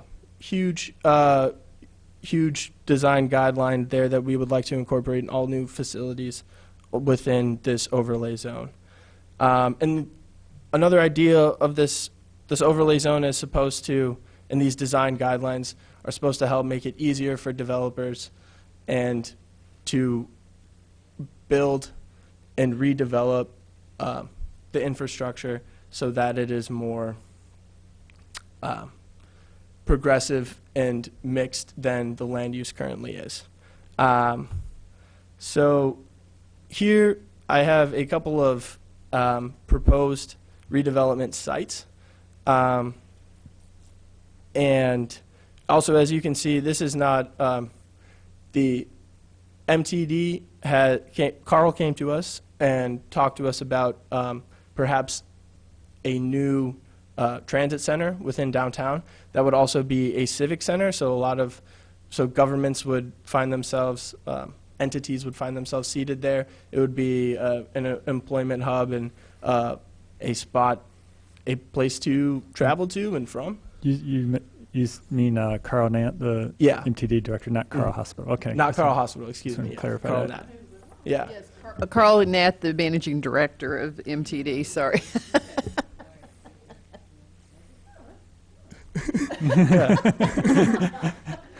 That is progressive. Although, you never know, they might want to go there too. That's So we true. could ask Yeah. them to I support just- this. I mean, I was they've already curious, supported but- other things, and we were just at a conversation about resilience, and Carl is one of the main entities wanting to see that move forward for a community. So yeah, it's Okay, sorry, go ahead. It's not just wishful thinking. It's not, and Carl Hospital is involved in the extension of the rail trail, and they help to fund the feasibility study, I believe. Exactly. So that's, who knows? So there are a couple of sites, and you'll notice a little bit of redundancy between site 1, 3, and 5. All three of those we propose a mixed-use commercial and residential space on them, but I'll get into the details of that. Also, I highlighted or I circled just about every street intersection as being a potential point of entrance to the trail. It shouldn't be something that it should be something that you can get on and off of and use for a little bit, and not something the trail shouldn't be something you need to commit to get you to point A and point B in downtown. It should be points A through Z, as well as further on. I don't have a graphic to show it, but the rail trail continues throughout East Urbana, and there should be points of entrance all along there, especially at Cottage Grove. I know because I work at MTD, and so it would be nice to take the trail all the way down there. But anyway, so okay, I guess I did show it. So parcel number 1, which is the Silver Creek parking lot. So this parcel is directly adjacent to the Kickapoo Rail Trail right-of-way, and it is a vast parking lot that is empty a lot of the time. However, when it is used, it is full, and I don't remember the owner of Silver Creek, his name. However, we met with him, and he needs this parking lot, it appears, and he uses it. However, he also expressed interest in creating a residential development on some of this property, or at least on the properties nearby, because he owns a few of the homes to the north of this parking lot. And so as planning students, we thought this would be a great idea to use this space that most of the time is not being used as and build something that would be right alongside the trail, offer make it seem like it's downtown. An empty gravel parking lot does not feel like downtown Urbana, and so a space that would have commercial ground floor and apartments above it would add to the mixed use corridor that we would like to see along the Kickapoo Rail Trail. I added this nice picture here of a mixed use community in Greenbridge, Washington, that I saw these housing designs and thought something similar alongside the trail could fit. Parcel number 2. This one is my personal favorite because so these are the green parcels, and all of these parcels lie within the floodplain of the Boneyard Creek, and they are also all involved in the creation in the Boneyard Creek Master Plan from 2008. These are all parcels involved in the Segment 1 and 2 beautification plan. So currently, the plan has these parcels being redeveloped to accommodate a trail, as well as a public meeting area, a plaza, and a natural area. So this would allow the creek to flow into Segment 3 of the Boneyard Creek beautification plan, which is already created, which is the Boneyard Creek crossing. So now we would have direct connection on an off-road trail that would connect to the Kickapoo Rail Trail from Main Street through the Boneyard Creek. This connects current green spaces to a future trail, as well as provides a great way to get around downtown that's not walking on the street or riding on the street. And also it would double as water, what's the word, not retainment, water management, stormwater management. Because currently these properties face, they are slowly but surely sinking, I believe is the word, or and the ground beneath it is, it's in the floodplain, and those properties are affected. The city did buy one of those houses, the one in the corner there on Wood Street. That's not there anymore. All right. Land banking? Yeah. Fantastic. So parcel number 3 is the Save-A-Lot grocery store. Another large parking lot. And the term that I heard used for this is parking crater, because when we were doing our complete streets audit, we looked at a lot of the land uses surrounding these streets and noticed that there's a lot of accommodation for cars and car parking, which I found to be not the environment I would expect from a downtown.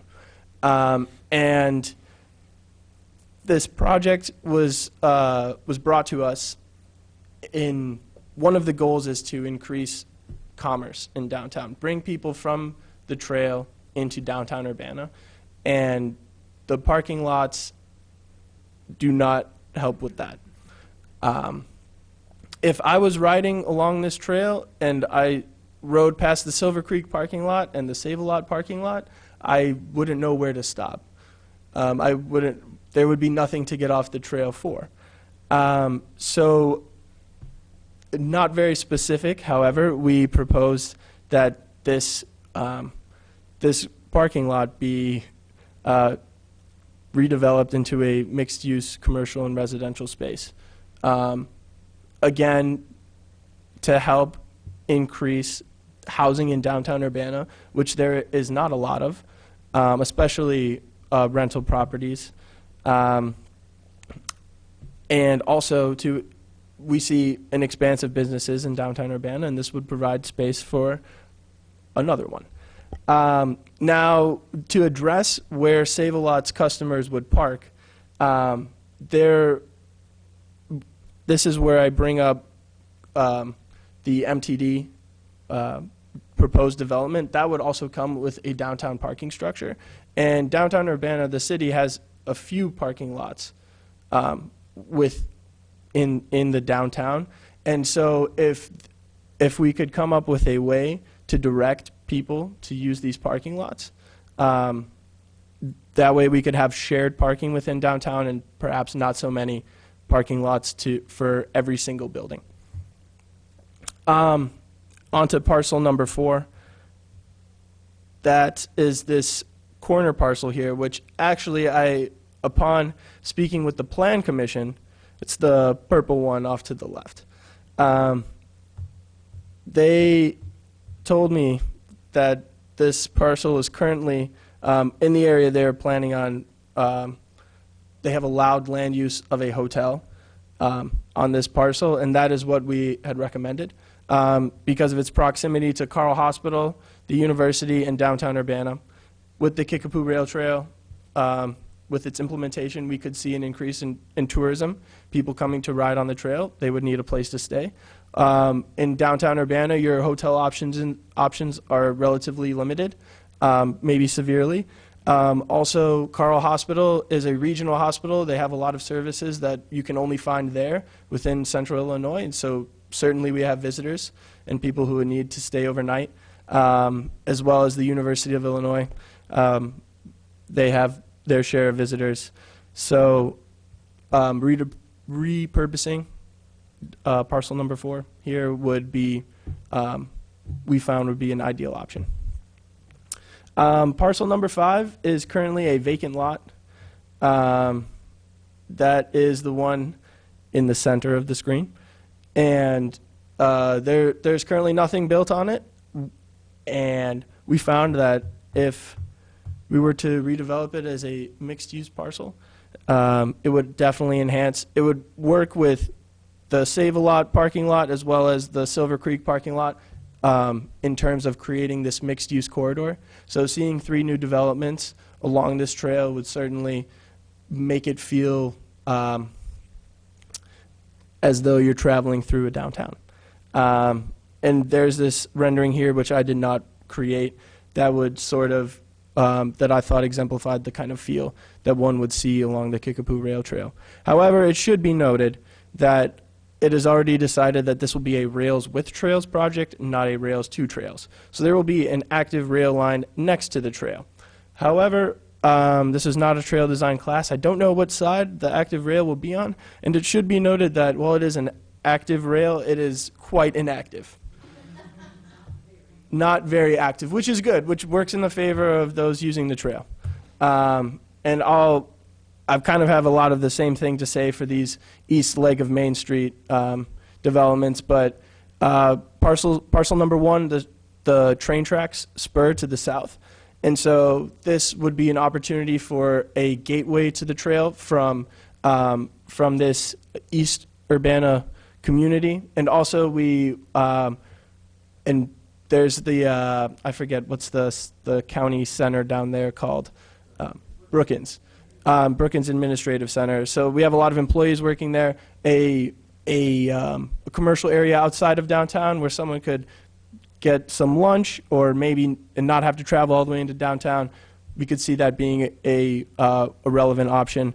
And also, we would like to build some low-density multifamily housing along in the parking lot that First Student parks their buses in, and there's a cornfield there as well. And so what this would help to provide is sort of a transition from the lower density housing we see to the far east, move into some higher density housing as you get towards downtown Urbana, and also help to work with our goal of increasing housing along the Kickapoo Rail Trail. All right. It's a lot. Any questions? Questions? Thank you, Charlie. That was great. Questions? Well, I want to reiterate that was very well done. Congratulations. Good job. Thank you. I hadn't heard of smart code before. I'm busy. Well, smart codes are also, smart code is a type of form-based code. And the idea being that instead of prescribing a use, you prescribe how it's built. So the uses can vary, but the form cannot. So for example, you could say the bottom floor has to have, a certain amount of glass, access points, etc. You can say that it needs to be commercial, for example.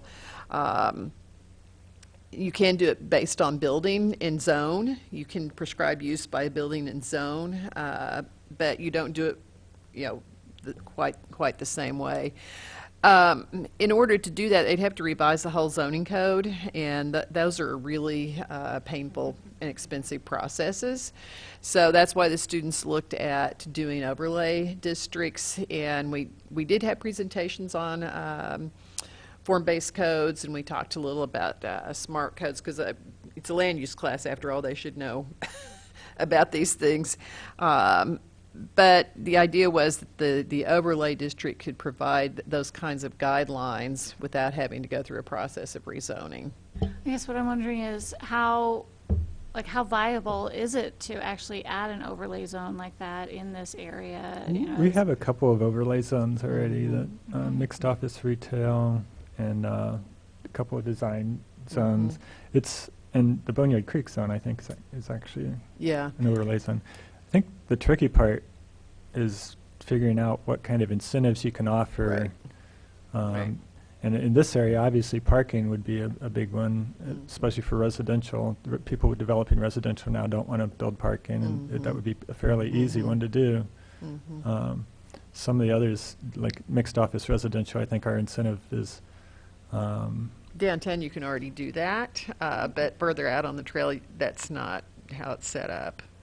For the park, For mixed, overlay. Yeah. Right now in downtown, the zoning's flexible, and you don't have parking requirements. But once you're outside of the central business district, if it's D4 then zone, you don't have different requirements. So you could change it in those areas, and it would be certainly be an incentive. And Champaign has some overlay zones for Campus Town and downtown, and we had TJ come in and talk about the pluses and minuses of some of the things that they have done and how they have worked. And they've worked well. There were some things that they said that if they were going to do it again, they'd probably do a little bit differently. Did you guys talk about any possible incentives that might work? Tax breaks, and one of the incentives that Champaign did that I was really attracted to, that Urbana also does, is the repurposing of existing buildings. They really wanted to keep the original like facades and structures, and so there were like cash incentives that Yeah. the city of Champaign did for those, and they also offered liquor licenses, which are hard to come by there apparently. Yeah, that's something they did pretty smart. They limited the number of liquor licenses and said you had to invest $100,000 or something on your facade in order to get a liquor license. Yeah. But we don't have Yeah. a limitation. Yeah. But outside of those, there's also one of the other groups I should mention. They brought up art. They brought up art incentives and perhaps involving the Arts Commission and choosing artwork that that maybe would be purchased for the trail and for use, and that's something that the city of Urbana would like to see, and also I'm sure that these that the developers would like to include art in their developments as well. But I'm wondering, this may be beyond the scope of this, but would there be any incentives to put trees or some kind of greenery along the trails? Yeah, I think the overlay district would also incorporate landscaping requirements, and Charlie sort of briefly mentioned that. Things also like the lighting and the benches and the trash receptacles and water, access to water, things like that would all be part of the overlay. And even he mentioned some of the materials that would be used. Do you want to add anything?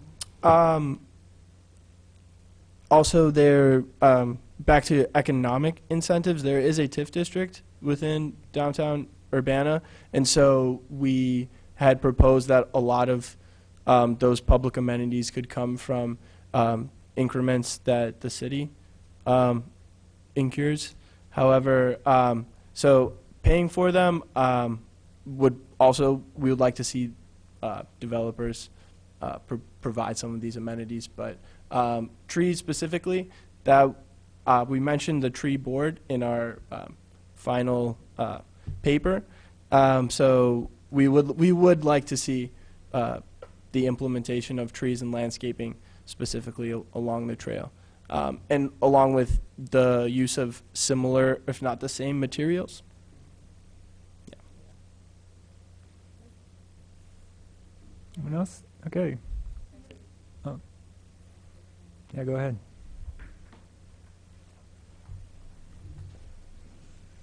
Very cool. I just want to really quickly add that we did have an overlay district in downtown Urbana at one point. We did use TIF funds in that manner for streetscaping and infrastructure improvements. So this was something that's part of the history. Just wanted to interject that historical part. Thank All right. Thanks a lot, Charlie. you. No problem. Thank you, guys.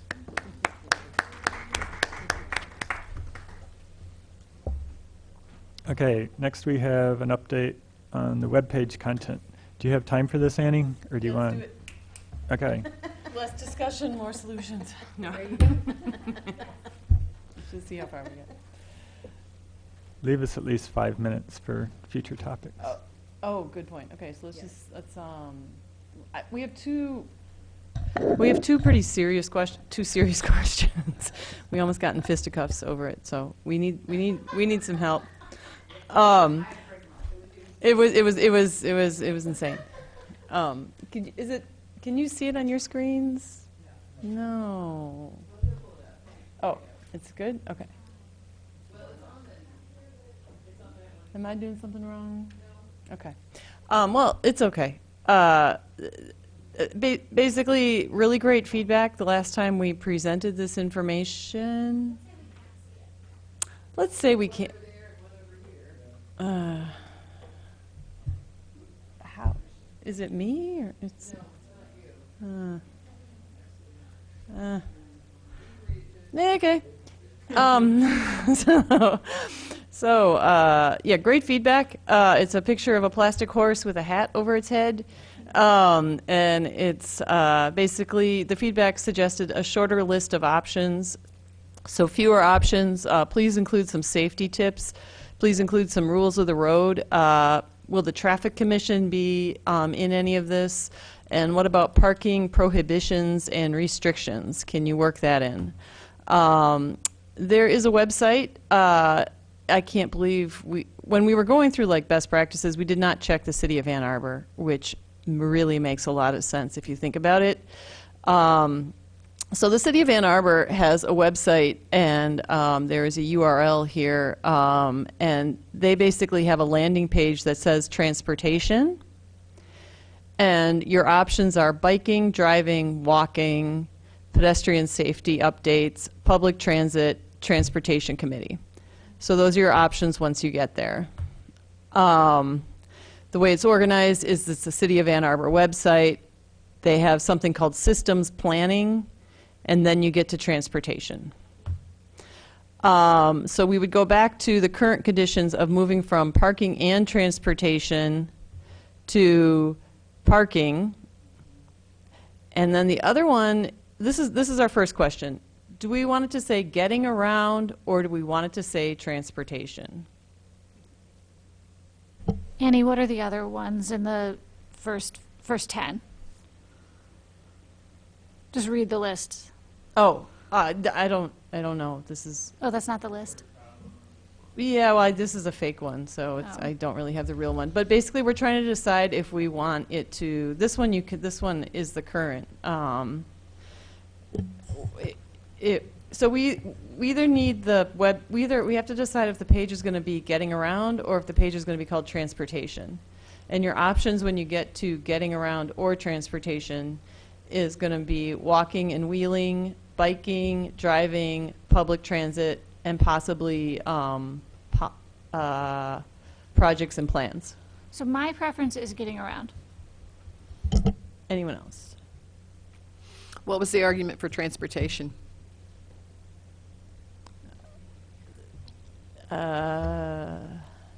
They're we like both of them equally is our problem. And there were other pages that's what it was called. Yeah. At least that's what the models are. Yeah. More places said transportation, and so, Yeah. we kind I of. think getting around is a little more intuitive All to right. people, but And it's- transportation could imply, getting potholes fixed. All right. mean, let's do Planning it. division would really like to see getting around. Yay! If our vote All has right. anything to do We with have a this. solution. Yay, Yeah, thank that you. makes Okay, perfect. So getting around.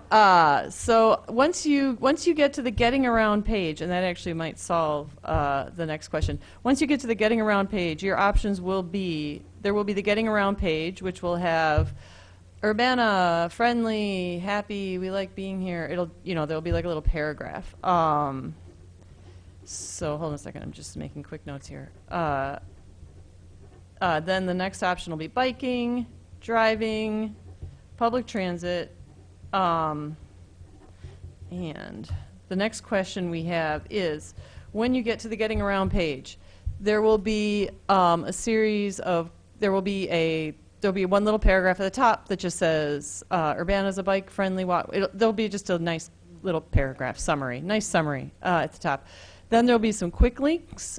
There'll be projects and plans, or projects and plans should be its own section. That's the second question we have. Can you show the page that we scrolled down on, like from Ann Arbor? So So this is how Ann Arbor has it. Ann Arbor has it, you get to their transportation page, and then you go down, and there's quick links and projects and plans. So if you go- scroll down and look beneath, it would have more information and a Yeah. fair amount of text. Or do we want projects and plans to be an option on the left-hand side? So you go over there and click, so you don't have to scroll down to get that information, but it's on that page as opposed to having it a link onto the side. Would be This one of is- your higher questions. It would be walking and wheeling, biking, driving, public transit, projects and plans.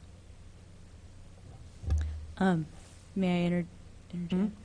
So a lot of parts of this website, almost in every column, and oftentimes repeated in multiple different chunks of the website, are plans and projects. So almost have not creating another one is almost a knee-jerk reaction. It would To existing projects and plans, Yeah. yeah. I think probably linking to the pages that already have projects and plans, although we want them to be the bike plan, the Yeah, I thought pedestrian this would plan, be the just- wayfinding plan, et cetera. We don't want people to have to dig through Totally. 999 plans to All right. find the ones related to these. I say then we leave it on the, for now, let's leave it on the getting around, that first fall page, which is welcome to Urbana, here are some quick links, here are projects and plans. Because otherwise, I mean, it would be the same information, but one would be scrolling down to the underneath the transportation and like, here are the other things, and the other one would be, it would be a link off to the side. What about a different name for projects and plans for the pedestrian stuff? Because project and plans, to me, is like, here's some plan sets from MIDOT. Like, I had no idea what you were talking about when you said projects and plans.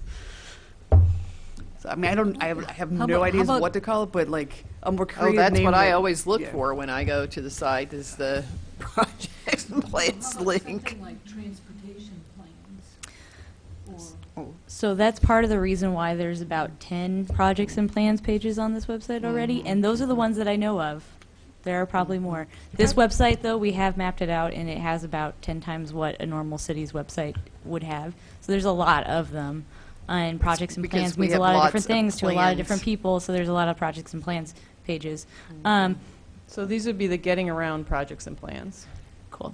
Is there, so, but Lily, you were saying that, you know, we have a whole bunch of projects and plans, and they're inconsistent, and And a lot they are kind of mean different outdated. things, and they're outdated, right?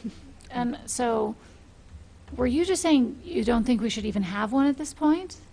Well, you can find that information on other parts of the website. So you can find planning projects and plans, you can find engineering projects and plans, you can find all sorts of projects What and if we had plans. one called Finding More Information, and when you go there, you have a link to the engineering one? And a I link to the would like planning one? something that says plans. One of the- We one- could leave what- the projects off one of the because I think reason- that could be under engineering, but I think we need the plans because people want to find the pedestrian plan, the bike plan, the wayfinding plan. I want to be able to find those easily on this One of the site. By reasons, one of the themselves. reasons Yes. cities have this is to show off that they are bike and pedestrian friendly and that they're building Mm-hmm. new infrastructure. So that's like one of, And we're running out of time. so we're running out of time. So I'm going to just quickly just move through some, which I think is pretty exciting. Again, go to the Santa Arbor website. So walking and wheeling safely, cross at the crosswalk, look both ways before entering the street, use the signals, take refuge, be visible. There's actually sentences behind each of these. Okay. But you'll see where this goes. Just stick with me. And then we'll have safe walks to schools, snow angels, favorite places to walk, sidewalk. We'll have to talk about whether or not there would be a sidewalk repair program or something about sidewalks. We can get into that further. And then this is the page beginning to develop itself, like walking. Urbana has miles of sidewalks, lanes of shared use paths, and parks. And then you get into walking safely. Biking. Bike map, we are bike friendly, miles of bike lanes, bike parking spots, complete streets, bike plan, okay, we go through all that. Biking safely, notice a problem in a bike lane, no one follow the rules of the road, yield to pedestrians, ride with traffic on the right, give yourself space from parked cars, always wear a helmet, be visible, okay. There's that. Bike sharing, parking and storage, which could get into map of bike parking, if we have one interested in having bicycle parking installed, and possibly to report a problem. And again, then this is the language developing. The City of Urbana bike map shows the various bike lanes, bike routes, and shared use trails. Urbana is a bicycle-friendly community that has. So this WIP page is actually how we will take all these buckets of information and make them actually enjoyable to read and not deadly.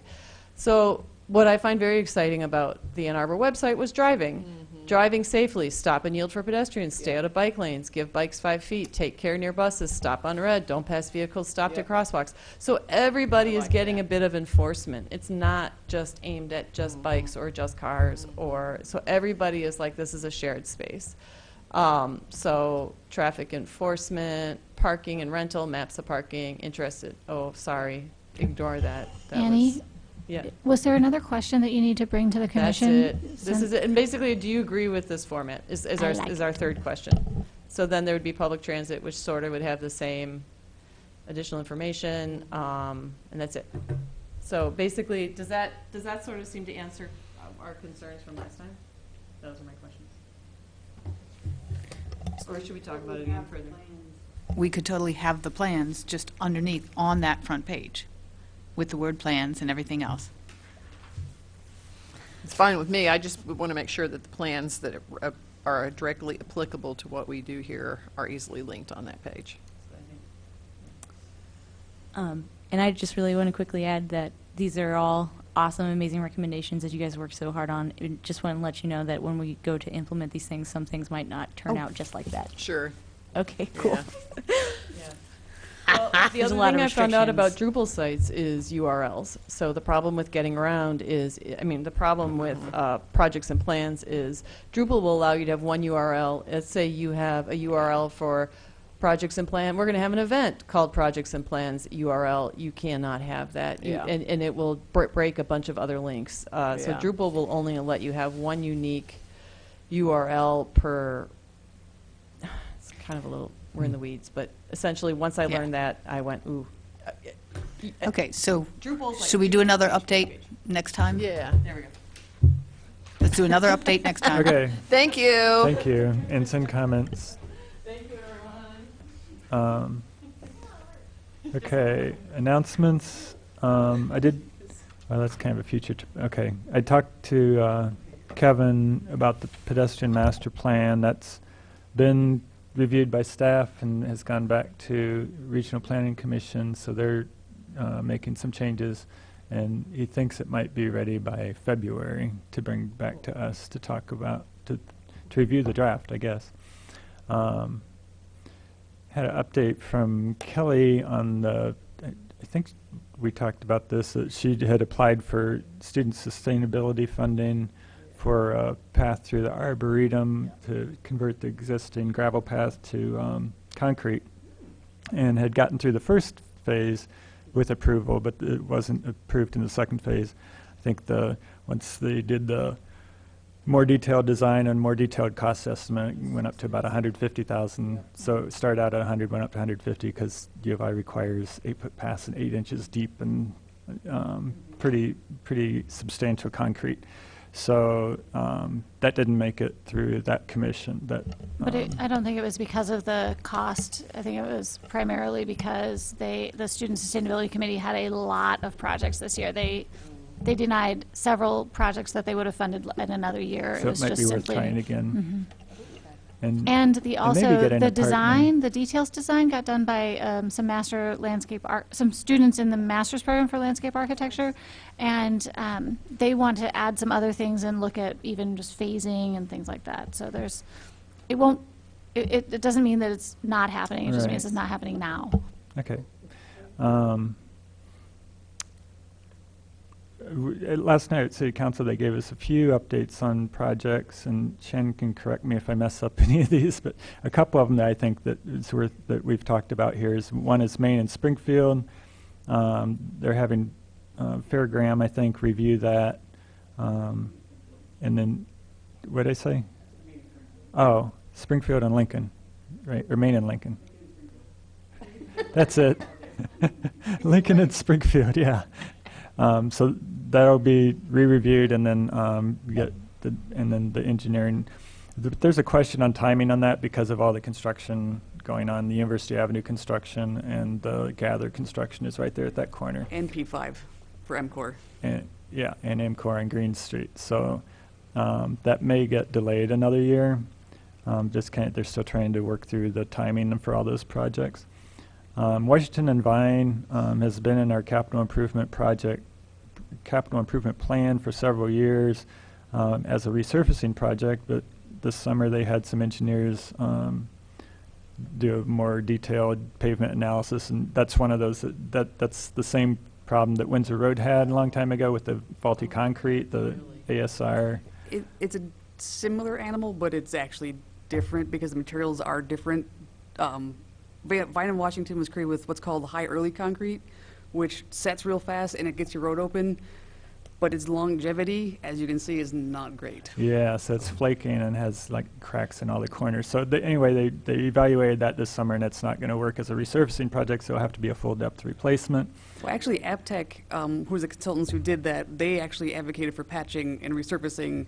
My evaluation determined it was past that. We were at 36% patching. The cost was not good in a cost-benefit analysis, so we decided to go for So it'll be about recon. 3 times the cost, I think. 3 times the cost, but way far better life, and we won't have operations out there fixing it every 2.5 seconds. So we'll do you also do a redesign then, since it'll be a replacement It's instead going of to a? be put back exactly as it is.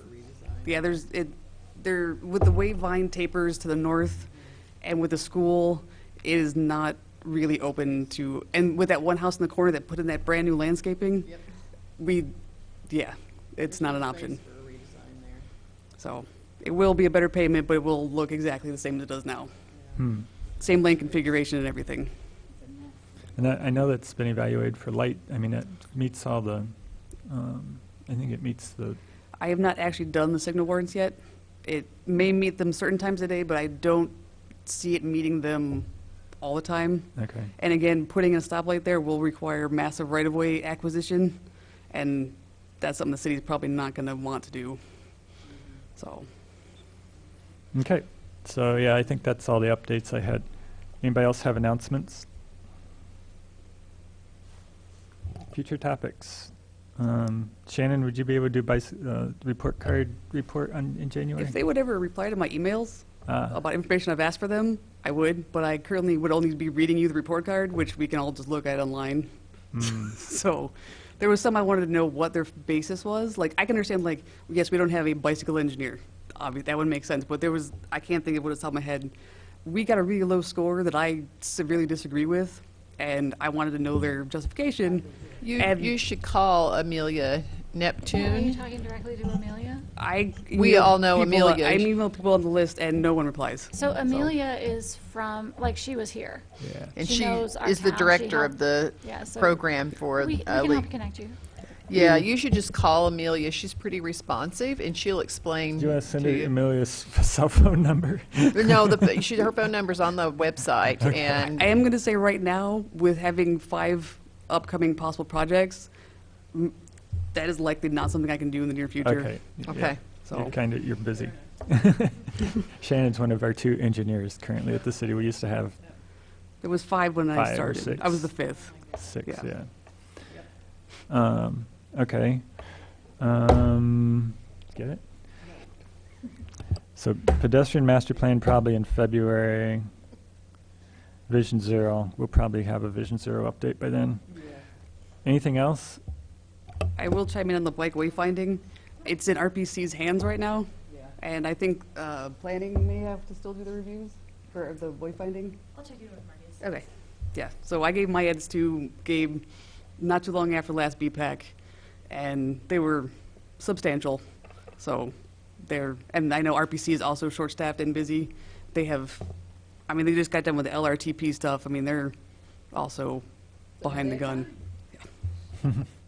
Okay. We can add a website, just another, if the website people, Another website if we update. can get something. Okay. If we can at least maybe have one page done or something. Well, just as long as we feel we're on the agenda, it makes us. Okay. So we'll have at least website and Vision Zero, and we may substitute something in between now and then. So if anybody has any ideas or anything comes up that you want to talk about again, let me know. Anything else? How do we want to proceed about trucks parking where trucks should park in Urbana? Or do we want to talk about that? Maybe Specific. we could just add that as an agenda Oh, I item see. to come Okay. up with like a Future. let's We could. I Let's mean, get that a sounds like system it might, together. if it's a specific street, like Main Street, it might have to go to Traffic Commission, but let's put it as an agenda item, future I just think we should topic. talk. Yeah, I think we should just figure out if it's just Okay. just And we'll start try to talking narrow about it down. Okay. All right. Thank you, everyone. This meeting's adjourned. happy holidays.